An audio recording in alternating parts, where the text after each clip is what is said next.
are you? Hey, I'm good. How are you? Good. I'm so glad we get our 15-minute breaks together. I know, me too. Today has been such a long shift. Dude, I know. Oh my gosh, how are your new interns treating you? They're okay. They definitely have a lot to learn though. No, yeah, mine too. Like, I was talking to them, and, you know, as I was teaching them and observing them, I feel like they do lack a lot of empathy towards patients. Oh yeah, no, definitely. I feel like the stuff that we learned in medical humanities has helped us so much, like in the medical field. Like, yes. A ton. Especially like the documentary. I don't know if you remember, we had to watch it within the beginning of the weeks, but it was like a documentary on junior doctors and like what they're going through in their life, and I feel like it incorporates so much into the like interns we have today. Yes, because I feel like our interns, like, I asked them if they ever took like a medical humanities class or if it was required for their medical school, and they said it wasn't. Yeah. And I'm just so grateful now that we took that medical humanities class, because it truly did teach us a lot about empathy and how the medical field is not just medicine and science. It's also, you know, like being empathetic towards your patients, because not only are we stressed, they're, you know, it's like their whole life is on the line, and they don't know how they feel, and they don't know like what's gonna happen next to them. So you really have to be empathetic towards them and feel for them, and you know, it, as much as it's hard for us, it's probably even harder for them. Oh yeah, no, definitely. Like, it's definitely a situation where you have to put yourself in their shoes. Yes. And kind of like step aside and be like, okay, how do I care for my patient? Because at the end of the day, that's all that matters. Because that's what you're there for. That's your job. And like in the documentary, I don't know if you remember, but there was like one of these doctors. His name was James, and it was his first time having to talk to a patient and be like, you need to have an operation, and then going into the operation, operating on him, and then like taking care of him after. And I feel like that's something that a lot of like my interns have never experienced, and it's kind of new for them. And empathy does definitely play a role in that situation, like especially when you have an older patient and you have to tell them like, hey, I'm sorry, but you do need surgery. It is a tough situation, and it's where you have to be blunt, like he had said in the documentary, but you also have to have no misunderstanding. So that's very important to teach my interns, since they didn't get that medical humanities in their years of like training. Yeah. And also, like, I don't know if you remember the Chem Meta Search article where he mentioned that over the years, like, empathy is declining in the medical field and in residency and medical school, and it's just sad to see that, you know, because you know, empathy is a big part of our world, and it's what makes us human. Yeah. And also, I remember reading in the article that it affects the recovery of the patient. You know, like the way the doctor treats them. You know, if you give a patient like negative feedback, or not just a negative feedback, like a negative feeling where the patient feels like, oh, my doctor doesn't like me, my doctor is just here to treat me and not feel for me. Obviously the patients are gonna feel hurt, and like their health is going to decline and not have a positive recovery. Because if they're like, if my doctor's not going to care, why should I care? Kind of situation. And it puts you in a bad mood. Like, it's like anybody else who comes and sees us, we do not want to be like really like blunt and like, ugh, I don't care about you, like I don't care how your day's going. Like, we should care. That's the main reason why we're here. We're here for them. So like, I especially see with some of my interns too, like where they struggle, where they have to pick being a doctor or being like a mother, or going back home to a really stressful life, and you have other things like bills and all that kind of gets in the way.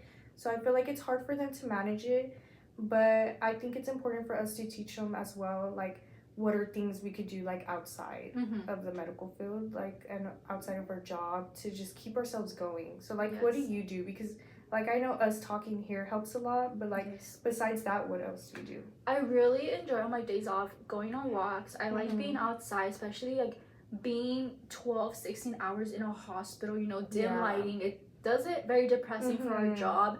I like to go outside, be on nature, listen to music, listen to a positive podcast. I also enjoyed when our medical humanities professor will show us plays. You know, from there, I really like to watch plays, which I never thought I would. And it makes me, not only does it help me like relax and not think about my job, it also makes me feel like empathy towards the characters, because that's one of the big things we learn, like how these plays are making us feel and how we feel empathetic towards those characters. Yeah, and I think it's like really important too, because like I might even tell my interns, like, hey, like, if y'all don't want to, you should watch a play, because getting out all those emotions, and even if you're not crying because of all the stress or like what you see your patients going through, just crying because you're watching a film does help to relieve that stress. Yes, like I know this definitely helps. Like us being able to talk to each other and tell stories about especially patients that are like so hard to carry, and just letting it out and like letting out our feelings. We usually don't even talk about like what's wrong with the patient. We just talk about like how like empathetic we feel for the patient, how like I bet like it's hard for them to be going what they're going through. Yeah, definitely 100%. And like I think it's a good thing to incorporate like all those things.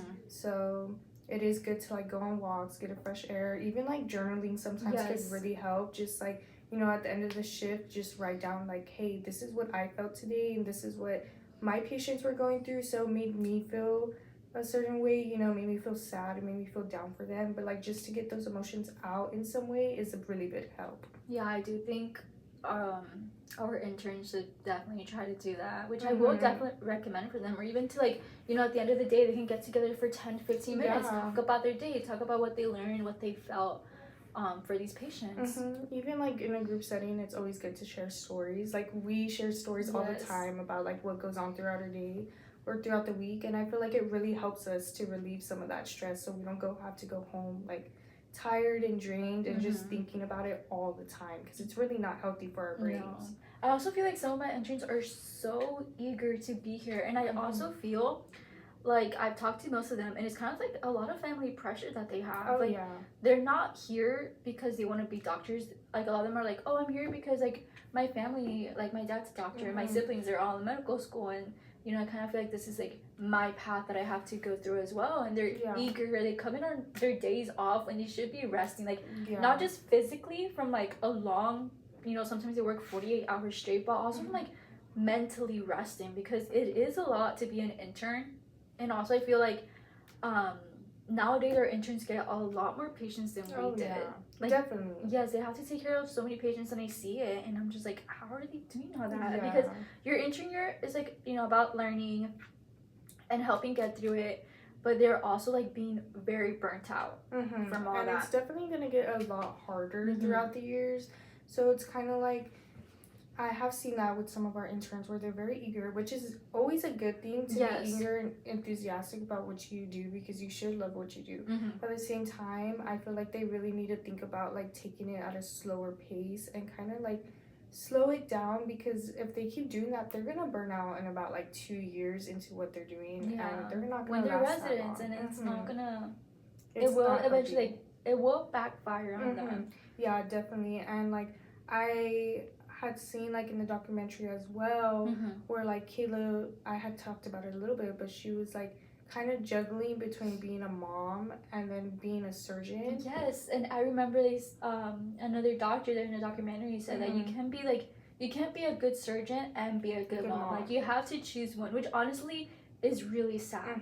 Like it's super sad to have to choose between your job and your lifestyle, but sometimes, you know, you have to choose your job in order to maintain your lifestyle and support your child. And then at the same time, like unfortunately sometimes you have to choose being a mother. Like in the documentary, she had said like, you know what, she just kept watching videos of her kid, and she was like, I haven't seen my kid in like a year, and so I think it's just time to like kind of step down and not be a surgeon and kind of like stop my dream, which is like really sad to see and like hear. So it's a challenging position, like in the medical field, to choose like where your responsibility lies, because it is a lot of pressure and does take a toll to be at the end of your shift and go be a happy mom that you need to be and take care of another life, another human being that's your child. So it is definitely a tough decision, like, and place to be in. Yeah, and sometimes they just put on a brave face for their child. Like they're probably so tired. Like I know I get home so tired and mentally drained from this job, and having to imagine the fact that you still have to go home to your family and your kids, you know, and you want to spend time with them, because then you're just gonna seem like an absent mother. Like you want to be with them and play with them, but you're just so tired from work. Especially the job that we have, it's very mentally tiring. And seeing like all the patients and then just having to be like, oh, okay, nothing happened at work, like I'm doing great. It's definitely a really like tough place to be in. Yes, and like how we were talking about our interns being eager, like James from the documentary, he was also really eager, and you can tell he was there from that family pressure. You know how he said like his siblings were in medical school, his dad was a doctor, and I feel like he definitely had that family pressure. He definitely did, and even like at the end, they had showed that he had ended up getting a kidney stone from being so dehydrated. He had worked like his first, I believe, 24-hour shift, and he was sitting there like, and he thought it was just like stomach problems, and he just had a stomach ache, but it turned out he got a kidney stone from just dehydration, which is insane because like right now we have a 15-minute break and it's a 24-hour shift. It's a long shift we have to work through, but having to keep your body moving, like I think our interns also need to remember that, like, yes, y'all are having 12-hour shifts, but there's eventually going to be longer shift periods where you're going to have to, you know, that's why they can't be so enthusiastic and burn themselves out easily, because it's going to lead to that as well. Yeah, or like, coming on their days off, like they need those days to rest. Like the reasons you have days off is to like recover yourself for the next hard 48-hour shifts are coming. That's like the greatest opportunity, and I think we really just need to stress to them, like, take the opportunities we are giving you to relax and calm down. You know, maybe after a shift, go and meet with some of the friends you have made in your intern years and just kind of catch up. Go get a coffee, go get a snack, hydrate a lot. It's really important. Hydration is very important because you know, it can lead to more greater health risks. Yeah, definitely. I also think it would be good for our coworkers to get together. Yeah, I have noticed, you know, personally working with them throughout the years that some of them might have experienced alexithymia. You know, like it's a mental illness that deprives them from joy because of something traumatic they might have experienced. Yeah, I believe that is happening a lot. Yeah, especially because medical school is not something traumatic that they've experienced, but something very long and tiring that they've gone through. You know, like 4 years of medical school, plus your intern year, plus residency to get where they are now. It's a lot of stress. And it's so much work and late nights and, you know, like time you have to spend away from like your happy stuff, like your family and like your free time. And I also think them like watching theater and listening to music from that will help them with their empathy, because I've noticed like these specific coworkers, they don't have empathy towards our patients, and it's very hard to see patients getting mistreated, especially from our very own doctors, you know. So I do think it will also be good for our coworkers to, you know, like tell them these ideas that we do, you know, talk to each other, have groups, you know, like at least like once a week to talk about, you know, your patients, like hard patients that you had that week. Yeah, and I feel like definitely it is because like everything they're going through, like you're saying, like and in dealing with the patients where they're kind of closing themselves off and numbing themselves, but it is affecting how they treat their patients as well. And like not only that, it could also affect how they're treating us and very like standoffish and just kind of like zeroed out. And the way they also treat our interns, like I've noticed how they treat their interns, it's horrible, you know, like they're entering, these are, you know, like students fresh out of medical school, you know, they're eager to learn, and some of these doctors, like, they just crush their dreams by being rude, not giving them opportunities to see, like, surgeries and treat a patient. Or just, like, constantly, like, yelling. But it's, like, you have to really put yourself in their shoes like, and remember your time. Yeah, like, they once were an intern. Like, you would not want, like, if you were an intern, like, you would not want the doctor to treat you that way. Yeah, that's just not how they're gonna learn. That's definitely like how we're not gonna learn as well. So it's definitely something that needs to be spoken about. Like, we do need to have a group meeting and go ahead and get that together. Yeah, because not only like are they mistreating our patients, but like our own like future doctors, and you know, like that might be the reason why some doctors don't make it, from the harsh words and reality that these doctors are giving the interns, and why, you know, there's less doctors now in the medical field. And why some of them don't make it through residency in their intern year. And I feel like they could definitely, like, kind of, in a way, when they do become a doctor, like, remember that time of how they're being treated and kind of be like, okay, maybe that's the way I'm supposed to be a doctor. Like, some people do think that way. And, like, hey, the, like, person I was interning under was very rude, so maybe I'm gonna end up like that. And it's just gonna be like a repeated cycle of like abusiveness and definitely kind of like the fish and geese picture that we saw here.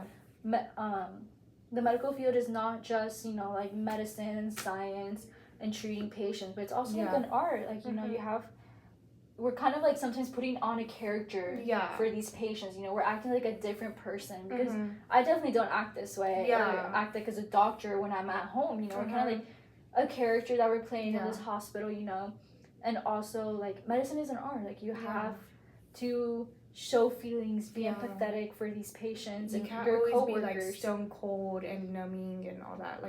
Like in the picture I had shown, like it's not always going to be black and white. There is going to be some gray like in between that as well, and it's different perspectives on how we like do and deal with those perspectives and put each other, like put ourselves in their shoes. Well, I'm so glad we got to spend our 15-minute lunch break together. I know, and talk about these because it's definitely something necessary that we need to do. It really needs to be talked about, and I think we should incorporate our interns on it and our coworkers as well to kind of get that out there, since they weren't able to take a medical humanities class like we were.